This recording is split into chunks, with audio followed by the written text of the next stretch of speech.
আইনখন সকলো কাৰণে সমান হ'ব লাগিব। আপোনালোকে বহিৰাগত মানুহ এটাক ধমকি ল'বৰ কাৰণে 2টা PSO দি দিলে, মোক চব জেগাৰ পৰা মাৰিম কেছ দি আছে, আপোনালোকে আকৌ মোৰ PSO কেইটা নাই।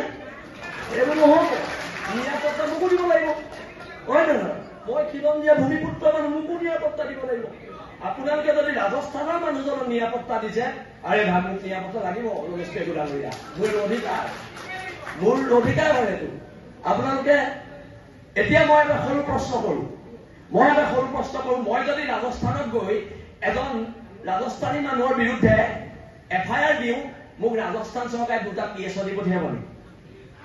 স্বাভিমানটো ৰাখক, স্বাভিমান ৰাখক। ৰাজনীতি চবতকে ডাঙৰ বস্তু নহয়, আমাৰ সমাজ ডাঙৰ বস্তু, জাতি ডাঙৰ বস্তু, ৰাজনীতি বহুত তলৰ বস্তু। ৰাজনীতিতকে জাতি ডাঙৰ, আৰু জাতিৰ ক্ষেত্ৰত কম্প্ৰমাইজ কৰা নহ'ব।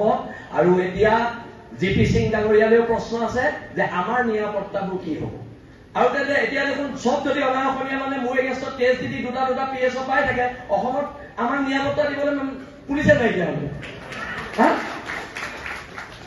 সেইকাৰণে মই কৈছো, আপোনালোকে কেবিনেটত সিদ্ধান্ত লওক যে আমাৰ উজনি অসমৰ খিলঞ্জীয়া মানুহৰ মাটি ছেভ কৰিব লাগিব। উজনি অসমৰ মাটিখিনিৰ ওপৰত আপোনালোকে এখন আইন আনক, আৰু যদি হিমন্ত বিশ্ব শৰ্মাৰ লগতো আমি আলোচনাত বহিবলগীয়া হয়, আমি আলোচনাত বহিম। কিন্তু মই পুনৰ কৈছো, আপুনি এজন জনজাতীয় মানুহ, আপুনি অসমৰ থলগিৰি মানুহ।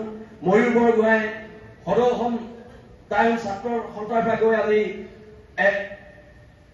আজি ৰাজনীতিৰ এক উচ্চ আসনত আছে। কিন্তু আপোনালোক সকলো থলুৱা খিলঞ্জীয়া মানুহ, আৰু এই খিলঞ্জীয়া মানুহখিনিক সুৰক্ষা দিয়া দায়িত্ব যেতিয়াই আপোনালোক ক্ষমতাত আছে, আপোনালোকে ক্ষমতাৰ সৎ ব্যৱহাৰ কৰক, আৰু খিলঞ্জীয়া মানুহক অধিকাৰ দিয়ক। বহুতো দল সংগঠন আছে, তেওঁলোকৰ ক'বলগীয়া আছে। মই এইখিনি কথাকে ক'লো, তৰিলে দেশ মৰিলে স্বৰ্গ, হ'ব পাৰো দুখীয়া, আমি কাৰো গোলাম নহয়। আঠুকাৰী অধিকাৰ খোজা শিৱসাগৰৰ মানুহৰ নিয়ম নহয়।